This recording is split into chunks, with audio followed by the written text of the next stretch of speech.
Momentum Isra dan Mi'raj adalah momentum datangnya pertolongan Allah. Bukan hanya momentum tentang disyariatkannya salat. Iya, itu salah satu. Allah memberikan syariat kepada Nabi Muhammad SAW. Itu salah satu. Di mana syariat Islam ini diturunkan oleh Allah. Menjadi syariat yang hanif. Menjadi syariat yang mudah. Menjadi syariat yang ringan. Maka Allah Subhanahu Wa Taala menyatakan. Allah tidak akan membebani manusia ini kecuali dengan kemampuan mereka. Dan itu kemudian dinyatakan di dalam doa Rasulullah. La tahmil alaina ya Allah, engkau jangan bebankan kepada kami. Isran itu maksudnya adalah beban yang berat sekali sebagaimana dibebankan pada Bani Israel. Oleh karena itu syariat Nabi Muhammad, syariat umat Islam ini ringan dan bisa dilaksanakan. Maka tidak ada yang tidak bisa dijalankan.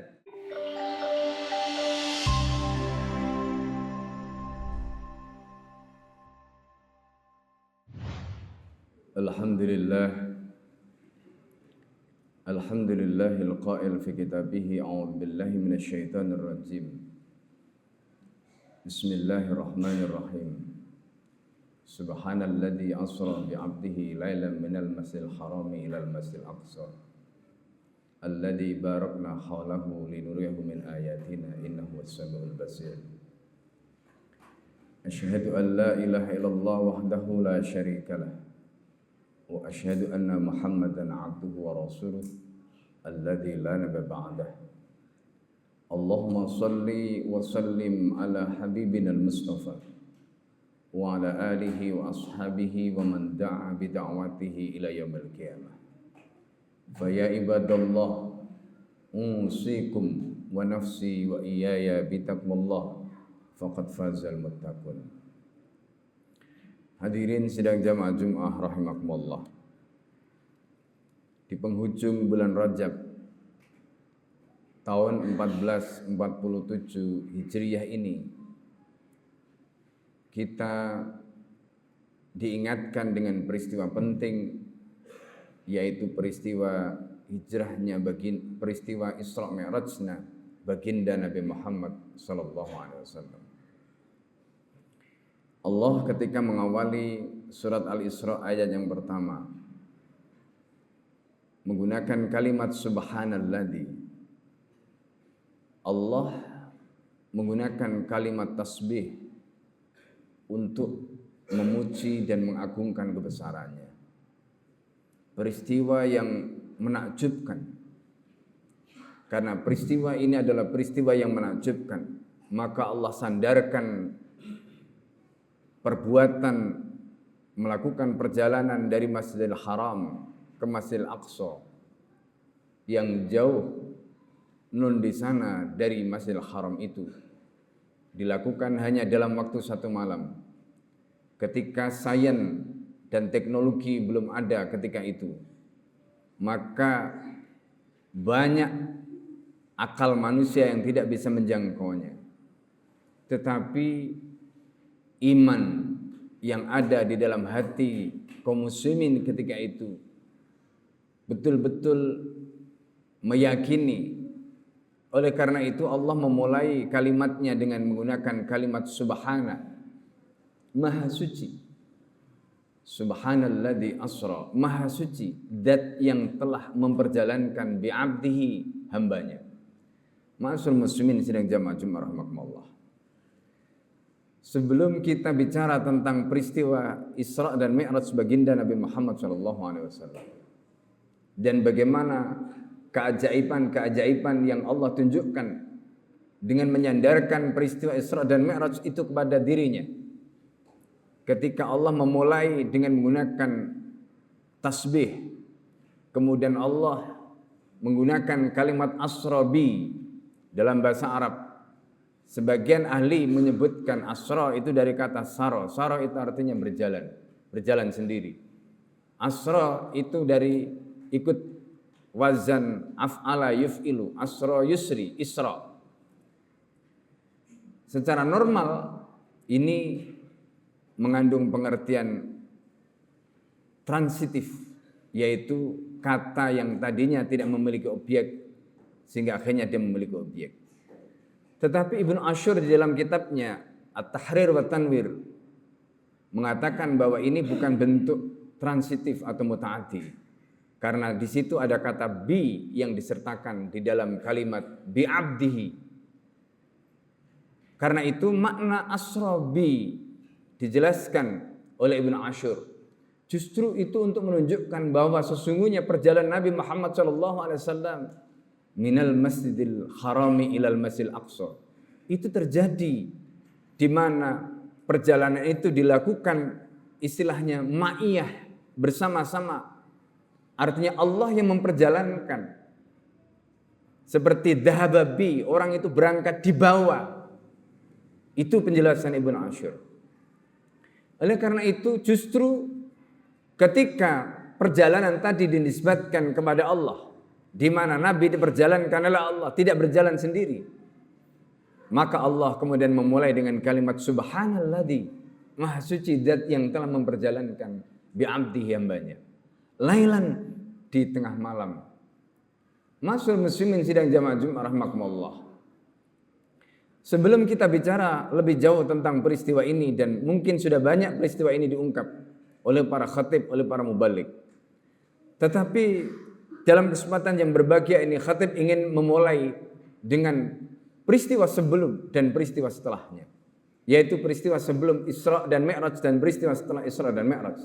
Karena itu yang nanti akan mengungkap apa esensi dari Isra dan Mi'raj baginda Nabi Muhammad SAW. Mari kita lihat di dalam sirah Nabawiyah bagaimana peristiwa Isra dan Mi'raj itu terjadi dan kapan peristiwa itu terjadi. Peristiwa Isra dan Mi'raj Rasulullah SAW itu terjadi setelah wafatnya ibunda Khadijah binti Khuwailid, setelah wafatnya paman Rasulullah Abu Thalib. Dan dua orang ini merupakan sandaran dakwah Rasulullah yang paling kuat ketika itu, yang melindungi, yang mendanai, membiayai, mensupport dakwah Rasulullah SAW. Dan itu terjadi di tahun 10 kenabian. Artinya 10 tahun setelah Rasulullah SAW diangkat menjadi Nabi dan Rasul. Dan itu terjadi setelah Rasulullah SAW melakukan dakwah secara terbuka. Di mana ketika itu Rasulullah dan para sahabat telah menghadapi ujian yang bertubi-tubi. Dan bahkan bisa dikatakan Makkah saat itu bisa dikatakan pada jalan buntu di mana Rasulullah SAW maju kena mundur kena. Rasulullah sudah tidak punya tempat ketika itu. Masyaallah muslimin sidang jamaah Jumat rahimakumullah. Di saat kritis seperti itu, Rasulullah SAW kemudian di musim haji menawarkan dakwah kepada kabilah-kabilah. Di dalam kitab Al-Jihad wal Qital fi Syariah, disertasi doktoral Muhammad Khair Haikal, itu disebutkan tidak kurang dari 50 kali Rasulullah SAW menawarkan Islam kepada suku dan kabilah yang datang di musim haji ketika itu. Tetapi semuanya telah menolak dengan penolakan yang buruk atas tawaran dakwah Rasulullah SAW. Maka Rasulullah SAW kemudian mencoba untuk menawarkan kemudian kepada Bani Saqif di Taif dengan harapan di sana ada yang bisa menerima dakwah Rasulullah SAW. Tetapi apa yang terjadi? Semuanya kita tahu. Dalam riwayat Bukhari disebutkan malak itu, ya, aku belum pernah menerima malak itu seperti yang aku pernah terima min qaumiki, dari kaummu. Kata-kata Nabi kepada Ibunda Aisyah radhiyallahu anha ketika ditanya, apakah ada satu momen yang lebih dahsyat yang engkau alami di luar perang Uhud ya Rasulullah? Maka Rasulullah menceritakan peristiwa yang terjadi di Taif ini. Masyaallah muslimin sidang jamaah Jumat rahimakumullah. Rasulullah SAW pada kata di Taif tidak berhasil. Meskipun Rasulullah disebutkan dalam satu riwayat sampai berada di sana kurang lebih 1 bulan. Ada menyebutkan 1 pekan. Untuk apa? Memikirkan cara bagaimana menyampaikan dakwah agar orang-orang Taif ini bisa menerima dakwah Rasulullah. Tetapi akhirnya Rasulullah menghadapi penerimaan yang buruk, bahkan kemudian dilempari dengan batu oleh budak-budak dan anak kecil sehingga tubuh Rasulullah berdarah-darah. Masyaallah muslimin sidang jamaah Jumat rahimakumullah, di saat seperti itu Rasulullah SAW kemudian berdoa. Apa doa Rasulullah SAW? Bahkan Ibnul Qayyim di dalam kitabnya Uddatus Sabirin wa Dakhiratus Syakirin menyebutkan belum pernah Nabi SAW mengeluh. Sekalinya Rasulullah mengeluh itu di dalam doa ini. Apa doanya Rasulullah? Rasulullah menyatakan, Allahumma ilaika ashku da'fa quwwati wa qillata hilati wa hawani 'alan nas. Ya Allah, ilaika ashku da'fa quwwati, kepadamu, hanya kepadamu hamba keluhkan, hamba adukan da'fa quwwati, minimnya, lemahnya kekuatanku, wa qillata hilati, dan minimnya daya upayaku, wa hawani 'alan nas, dan bagaimana orang-orang itu menghinakan, meremehkan urusanku, meremehkan agamamu ini. Anta Rabbi wa Rabbul mustada'afin, kata Nabi. Engkaulah Tuhanku ya Allah, dan Tuhan orang-orang yang tertindas, orang-orang yang lemah. Ila man takiluni, kepada siapa engkau akan serahkan hambamu ini ya Allah? Ila ba'idin yatajahamuni, kepada yang jauh, yang mereka telah menistakan aku. Am ila qaribin malakathu amri, ataukah kepada yang dekat yang menguasai urusanku. Laulam yakun bika ghadabun fala ubali, andai bukan karena murkamu ya Allah, hambamu ini tidak peduli. Walakinna afiyataka awsa'uli, tetapi ampunanmu maha luas bagiku. Begitulah doa Rasulullah sallallahu alaihi wasallam. Ma'asyiral muslimin sidang jamaah Jumat rahimakumullah. Setelah peristiwa itu, Rasulullah sallallahu alaihi wasallam kemudian sampai di Qarnul Manazil. Di Qarnul Manazil itu ada awan yang menaungi Rasulullah, dan ternyata itu adalah malaikat Jibril. Ketika itu malaikat Jibril memanggil Rasulullah dan menyatakan, "Ya Rasulullah, ada malaikat penunggu gunung yang siap menerima titahmu karena Tuhanmu telah mendengar keluhanmu. Tuhanmu telah mendengar doamu.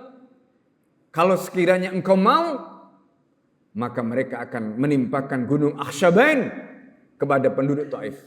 Tapi apa kata Rasulullah? La, walakin arju ayyab athallah min aslabihim ma ya'budu. Tapi justru aku berharap agar Allah melahirkan dari keturunan-keturunan mereka orang yang kelak menyembah Allah. Itu doa Rasulullah sallallahu alaihi wasallam. Ma'asyiral muslimin sidang jamaah Jumat rahimakumullah. Setelah itu Rasulullah kembali ke Mekah. Tidak bisa langsung masuk ke kota Mekah. Rasulullah singgah di Gua Hira, meminta kepada putra angkatnya Zaid bin Harithah untuk menemui Mut'im bin Adi. Dan ketika mendapatkan pertolongan nusrah dari Mut'im bin Adi, baru Rasulullah kembali ke kota Mekah. Itulah gambaran tentang peristiwa sebelum Isra Mi'rajnya Rasulullah. Setelah itu Rasulullah kemudian di Isra Mi'rajkan. Maka Isra Mi'raj ini adalah perjalanan selain untuk menghibur Rasulullah yang sudah dalam kondisi yang betul-betul suntuk, sudah dalam kondisi yang betul-betul buntu. Di saat itu Rasulullah SAW kemudian di Isra Mi'rajkan. Kemudian ada apa dengan peristiwa Isra dan Mi'raj? Dimulai dengan pembelahan dada Rasulullah SAW. Dibelah dadanya Rasulullah, dibersihkan dengan air Zam-Zam, sehingga tidak ada sedikit pun keburukan di dalam hati Rasulullah SAW. Kemudian setelah itu Rasulullah ditawari minuman. Di situ ada khamr, ada susu, dan Rasulullah memilih susu. Kemudian apa kata malaikat Jibril? Rasulullah SAW diberikan pujian oleh Jibril. Engkau telah melakukan yang benar, yang tepat untuk umatmu. Itu kata malaikat Jibril. Kemudian setelah itu Rasulullah SAW diperjalankan menuju ke Masjidil Aqsa. Dan istilah Masjidil Aqsa itu pertama kali digunakan oleh Al-Quran. Belum pernah ada orang Arab ketika itu menggunakan istilah Masjidil Aqsa, kecuali setelah Al-Quran menggunakannya. Tetapi mereka paham Masjid Al-Aqsa adalah masjid yang jauh di sana. Dan mereka paham itu adalah masjid yang ada di Ilya, di Palestina. Ma'asyiral muslimin sidang jamaah Jumat rahimakumullah. Peristiwa Isra dan Mi'raj ini bukan peristiwa biasa. Apa yang terjadi ketika Rasulullah SAW telah sampai di Baitul Maqdis, di Masjidil Aqsa tadi? Di situ Rasulullah SAW telah disambut 124.000 nabi dan rasul yang sebelumnya telah diwafatkan oleh Allah, dibangkitkan oleh Allah untuk menyambut Rasulullah SAW. Mereka menjadi makmumnya Rasulullah SAW. Tempat itu ma'asyiral muslimin hari ini dibangun pada zamannya Khalifah Abdul Malik bin Marwan, dibangun tempat itu. Sekarang menjadi satu pelataran di masjid yang namanya Qubatus Sakhra. Di situ ada mihrab Rasulullah, tempat Rasulullah menjadi imam. Yang menjadi imam dari 124.000 nabi dan rasul. Jumlah itu disebutkan dalam kitab Musnad Imam Ahmad dan dikutip oleh Ibnul Qayyim di dalam kitabnya Zadul Ma'ad. Masyaallah muslimin sidang jamaah Jumat rahimakumullah. Apa maknanya? Maknanya Rasulullah sallallahu alaihi wasallam setelah peristiwa itu akan dinobatkan oleh Allah untuk menjadi pemimpin, bukan hanya untuk umat Islam, bukan hanya untuk orang Arab, tetapi untuk seluruh dunia. Itulah yang Allah kemudian nyatakan, wa ma arsalnaka illa kafatan linnasi basyira wa nadhira. Dan kami tidak mengutus kamu Muhammad kecuali untuk seluruh umat manusia. Kafatan linnas basyira wa nadhira, dengan membawa kabar gembira dan peringatan. Ini merupakan sinyal, merupakan isyarat yang Allah berikan kepada Nabi. Bahwa Nabi dengan peristiwa itu ditunjukkan oleh Allah. Inilah Muhammad, bahwa setelah ini engkau akan memimpin seluruh umat manusia. Bukan hanya umatmu tetapi seluruh umat-umat yang lain. Kemudian setelah itu ma'asyiral muslimin sidang jamaah Jumat rahimakumullah. Setelah Nabi menjadi imam dari 124.000 nabi dan rasul itu, maka kemudian Rasulullah dimi'rajkan di batu, dari atas batu yang hari ini dibangun di atasnya kubah yang berupa emas, itu disebut dengan kubah Sakhra, kubah batu. Kenapa disebut dengan kubah batu? Karena kubah itu menutupi batu yang menjadi tempat mi'rajnya Rasulullah ke Sidratul Muntaha. Masyaallah muslimin sidang jamaah Jumat rahimakumullah. Dan setelah peristiwa itu Rasulullah sallallahu alaihi wasallam kemudian kembali. Apa yang terjadi setelah Rasulullah sallallahu alaihi wasallam kembali? Masyaallah muslimin sidang jamaah Jumat rahimakumullah. Rasulullah kembali ke Mekah. Esok harinya menyampaikan peristiwa yang tadi malam dialami. Ditolak, dimentahkan oleh orang-orang Quraisy. Karena peristiwa itu dianggap ghara ma'qul, tidak masuk akal. Maka Allah Subhanahu wa taala tadi menyatakan, subhanalladzi asra bi'abdihi lailan minal masjidil harami ilal masjidil aqsa alladzi barakna haulah, yang kami berkati sekitarnya. Itu bukan hanya Masjidil Aqsa yang diberkati, tetapi wilayah Syam, mulai dari Yordania, Lebanon, Suriah, Palestina, itu yang dimaksud alladzi barakna haulahu linuriyahu min ayatina. Termasuk diantaranya Allah bangkitkan nabi dan rasul yang sudah wafat tadi 124.000. Termasuk tanda-tanda kebesaran Allah yang Allah tunjukkan pada Nabi dalam peristiwa Isra dan Mi'raj. Ditunjukkanlah bagaimana surga, ditunjukkanlah bagaimana neraka, dan bahkan Nabi Muhammad mendapatkan langsung salam dari Allah di situ. Assalamu alayka ayyuhan nabi. Allah mengajarkan itu, dan itu disampaikan oleh Allah di Sidratul Muntaha kepada Rasulullah sallallahu alaihi wasallam. Dan itulah salam yang kemudian kita baca setiap salat. Masyaallah muslimin sidang jamaah Jumat rahimakumullah. Pendek kata, setelah peristiwa Isra dan Mi'raj, apa yang terjadi kemudian? Yang terjadi kemudian apa yang Allah isyaratkan di dalam peristiwa tadi. Rasulullah kemudian menjadi pemimpin. Bukan hanya untuk orang Arab, tapi pemimpin seluruh dunia. Diikuti dengan peristiwa yang datang kemudian. Datangnya orang Yasrib melakukan baiat setelah itu. Kemudian baiat Aqabah yang pertama, kedua, dan semua peristiwa itu terjadi setelah peristiwa Isra dan Mi'raj. Apa maknanya baiat Aqabah yang satu dan yang kedua? Baiat Aqabah yang pertama adalah baiat untuk menyatakan keislaman mereka. Kemudian baiat Aqabah yang kedua adalah baiat untuk menyatakan ketundukan mereka, menyerahkan kekuasaan kepada Nabi, dan Nabi ketika itu kemudian menjadi penguasa di Madinah Al-Munawwarah. Dan itulah yang kita kemudian bisa lihat kenapa Rasulullah hijrah kalau bukan karena untuk memimpin umat Islam di Madinah. Hijrahnya begitu rumit, hijrahnya begitu rupa skenarionya. Itu semuanya karena Rasulullah SAW tidak ingin proses transisi kekuasaan yang terjadi dari Yasrib kepada Nabi itu gagal. Dan rencana untuk menggagalkan itu sudah dilakukan oleh orang Quraisy sejak ketika mereka pertama kali mendengar peristiwa baiat Aqabah yang kedua. Di mana Syaitan ketika itu, iblis ketika itu yang tahu peristiwa tadi kemudian membocorkan kepada orang-orang Quraisy di Darun Nadwah. Lalu kemudian mereka tidak percaya informasi itu, mengirim orang untuk menemui orang-orang Yasrib. Tapi orang-orang yang sebelumnya membaiat Rasulullah semuanya tidak ada yang buka suara. Sampai kemudian Rasulullah SAW nanti hijrah dan sampai di Saniyatul Wada dan disambut dengan sholawat Badar. Masyaallah muslimin sidang jamaah Jumat rahmatullah. Itulah peristiwa di balik Isra dan Mi'rajnya baginda Nabi Muhammad SAW. Oleh karena itu momentum Isra dan Mi'raj bukan momentum biasa. Momentum Isra dan Mi'raj adalah momentum datangnya pertolongan Allah. Bukan hanya momentum tentang disyariatkannya salat. Iya, itu salah satu. Allah memberikan syariat kepada Nabi Muhammad SAW. Itu salah satu. Di mana syariat Islam ini diturunkan oleh Allah menjadi syariat yang hanif, menjadi syariat yang mudah, menjadi syariat yang ringan. Maka Allah Subhanahu wa taala menyatakan, la yukallifullahu nafsan illa wus'aha. Allah tidak akan membebani manusia ini kecuali dengan kemampuan mereka, dan itu kemudian dinyatakan di dalam doa Rasulullah. La tahmil alaina isran kama hamaltahu alal ladina min qablina. La tahmil alaina, ya Allah, engkau jangan bebankan kepada kami. Isran itu maksudnya adalah beban yang berat sekali sebagaimana dibebankan pada Bani Israel. Oleh karena itu syariat Nabi Muhammad, syariat umat Islam ini ringan dan bisa dilaksanakan. Maka tidak ada yang tidak bisa dijalankan. Oleh karena itu, ma'asyiral muslimin sidang jamaah Jumat rahmatullah. Inilah kunci yang mesti kita pahami ketika kita memahami peristiwa Isra dan Mi'raj. Sebelum peristiwa Isra dan Mi'raj, ketika peristiwa Isra dan Mi'raj, dan setelahnya, itu harus kita pahami dengan utuh.